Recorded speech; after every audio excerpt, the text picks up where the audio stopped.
வணக்கம். நீங்களும் உங்கள் அன்பு குடும்பமும் எல்லா வளமும் பெற்று வாழ்க வளமுடன்.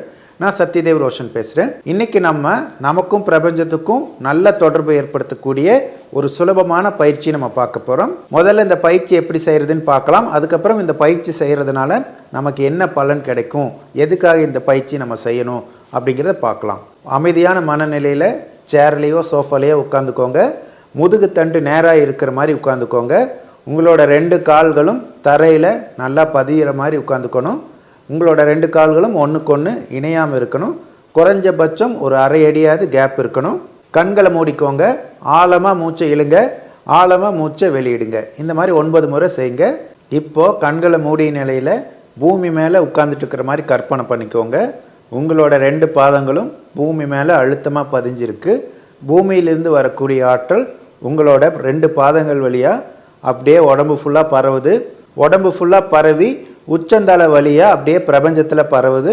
அதுக்கப்புறம் பிரபஞ்சத்திலேருந்து வரக்கூடிய ஆற்றல் உச்சந்தலை வழியாக உடம்பு ஃபுல்லாக பரவி உங்களோட 2 பாதங்கள் வழியாக பூமிக்குள்ளே அப்படியே போய் பரவுது. இந்த மாதிரி குறைஞ்சபட்சம் 9 முறையிலேருந்து 27 முறை வரைக்கும் செய்யணும். இந்த பயிற்சி செஞ்சு முடிச்சதுக்கப்புறம் நீங்கள் பிரபஞ்சத்துக்கு நன்றி சொல்லுங்கள். சுற்றி இருக்கக்கூடிய மனிதர்களுக்கும் உயிரினங்களுக்கும் நன்றி சொல்லுங்கள். கடைசியில் உங்களுக்கு ஏதாவது வேண்டுதல் இருந்துச்சுன்னா அந்த வேண்டுதலை நீங்கள் வேண்டிக்கோங்க.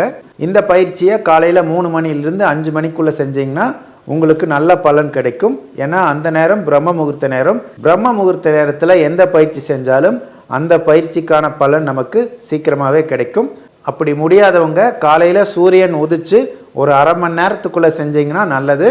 காலை நேரத்தில் இந்த பயிற்சி செய்ய முடியாதவங்க சாயந்தரம் 5:30 மணிலேருந்து 7:30 மணிக்குள்ளே இந்த பயிற்சி செய்யுங்க. அடுத்து எதுக்காக இந்த பயிற்சி நம்ம செய்யணும்? இப்போ நமக்கும் பிரபஞ்சத்துக்கும் நல்ல தொடர்பு இருந்தால் தான் நம்ம வாழ்க்கையில் எல்லாமே நல்லபடியாக நடக்கும்.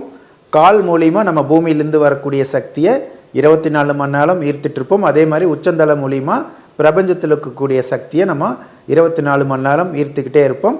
பல காரணங்களால இந்த காலகட்டத்தில் நம்மளால் கால் மூலிமா பூமியோட சரியாக தொடர்பு கொள்ள முடியாமல் போகுது. அதே மாதிரி உச்சந்தலை மூலிமா பிரபஞ்சத்தோட தொடர்பு கொள்ள முடியாமல் போகுது. அப்போ இந்த மாதிரி குறைபாடுகளை போக்குறதுக்காக தான் பாத யாத்திரைலாம் போகிறது. உதாரணத்துக்கு சபரிமலைக்கு பாத யாத்திரை போகிறது, பழனிக்கு போகிறது, திருவண்ணாமலையில் கிரிவலம் போகிறது. அதே மாதிரி கோயில்களில் 108 முறை சுற்றுவாங்க. இந்த மாதிரிலாம் நம்ம பண்ணும்போது நம்மளோட கால் பாதங்கள் இருக்கக்கூடிய அந்த பூமியோட தொடர்பு கொள்ளக்கூடிய பகுதி ஆக்டிவேட் ஆகி நமக்கும் பூமிக்கும் ஒரு நல்ல தொடர்பு ஏற்படும்.